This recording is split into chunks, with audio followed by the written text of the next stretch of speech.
Article 15 में आके हम ये देखते हैं कि सरकार और पब्लिक जो है, जो सरकार है, जो गवर्नमेंट है या जो संसद है, वो पब्लिक के साथ, वो जनता के साथ 5 आधारों पर भेदभाव नहीं कर सकती। इनमें सबसे पहले धर्म, जाति, वंश, लिंग और उसके बाद जन्म स्थान। लेकिन वहीं दूसरी बात ये भी कही गई, किसी की भलाई के लिए अगर इस सबसे इन पाँचों में से किसी एक से भी भेदभाव करने से किसी की भलाई हो रही है तो आराम से सरकार ऐसा कर सकती है। एग्जाम्पल के तौर पर हम एक चीज़ ये देख सकते हैं, जाति के आधार पर अगर हम देखें तो जो रिजर्वेशन सिस्टम है, जो आरक्षण सिस्टम है, जो पिछड़े लोग हैं जिनको नहीं आगे बढ़ने का अभी तक मौका मिल पाया, यदि उनका भला इसमें हो रहा है तो मानवता का कृत्य है। इसमें हम इस बेस पर भेदभाव कर सकते हैं और उनको आगे बढ़ा सकते हैं। जॉब्स हो गई और भी चीज़ें। आरक्षण यानी कि रिजर्वेशन कई सारे मामलों में सही चीज़ भी है। अगर इस बेस पर हम भेदभाव करते हैं तो वो ठीक है, क्योंकि उसमें किसी न किसी की भलाई हो रही है। दूसरे में हम एग्जांपल ले सकते हैं कि लिंग के आधार पर, जैसे अगर आप ये समझ लीजिए, थोड़ा सा मतलब देखा जाए तो फिजिकली जो पुरुष होते हैं वो महिलाओं की तुलना में थोड़ा सा ज़्यादा स्ट्रॉन्ग होते हैं। तो इस मामले में हम देखें जैसे चीन पे लड़ाई वगैरह कल को हो जाए,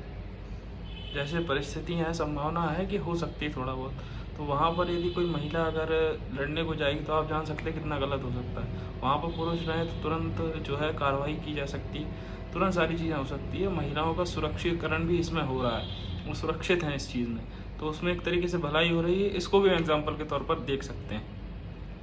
यदि ये भेदभाव किया जा रहा है तो ये कहीं ना कहीं ठीक है और ये गलत नहीं है।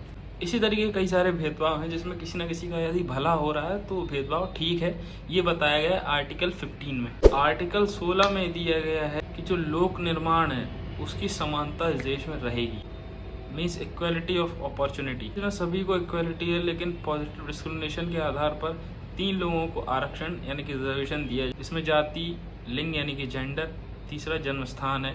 जन्म स्थान से मतलब पिछड़े वर्ग हैं, जो आदिवासी क्षेत्र के लोग हैं उनका जन्म स्थान है, क्योंकि कई सारे उड़ीसा के हैं, कई सारे छत्तीसगढ़ जैसी जगहों के लोग हैं, कई नॉर्थ ईस्ट के लोग हैं जिनको यहाँ पर बहिष्कृत टाइप से किया जाता है। उनके साथ न्याय नहीं होता है इस देश में नॉर्मली, तो उनका यदि हम भला कर सकते हैं इस आर्टिकल के द्वारा तो इसमें कुछ भी गलत नहीं है। थोड़ा बहुत आरक्षण उनको दे सकते हैं, उनको भला कर सकते हैं, सरकारी नौकरी में उनको ला सकते हैं, तो ये ठीक है।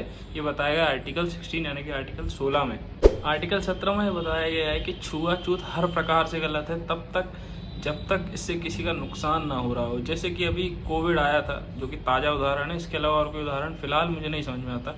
कोविड में अगर आप देखें तो जो कोई भी भीड़ भाड़ में कोई जैसे आज के डेट में बैठा हो, उसको अगर कोविड है या कोई ऐसी बीमारी है जो कि फैल सकती है छुआछूत से, ऐसा व्यवहार करेंगे, उसको हम अलग रखें थोड़ा, तो ये काफ़ी हद तक ठीक है। इससे बहुत सारे लोगों की जान बच रही, बहुत सारे लोग उस बीमारी से दूर हैं। लेकिन अगर जाति के बेस पे, जन्म स्थान के बेस पे या किसी और बेस पे हम उसको तकलीफ दे रहे हैं, उसको बाहर कर रहे हैं,